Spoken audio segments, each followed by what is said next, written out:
বলে আজকে আমাদের বিরুদ্ধে অভিযোগ কি?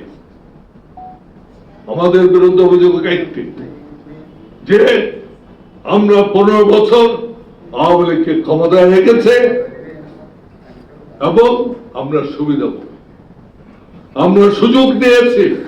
এটা আমাদের পার্টির অনেকে মনে করে। আমি সামনে কথা বলছি, আমাদের পার্টিতে অনেকে মনে করে। কিন্তু আমি বলছি আজকে আমরা সব সময় একটা জিনিস চিন্তা করেছি, আমাকে নির্বাচন করতে হবে।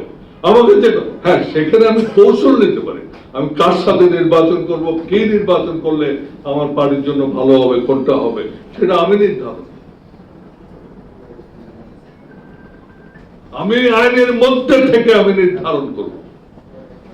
2008 সালের নির্বাচন বিএনপি আমরা একসাথে করেছি, বিএনপি সেই নির্বাচনে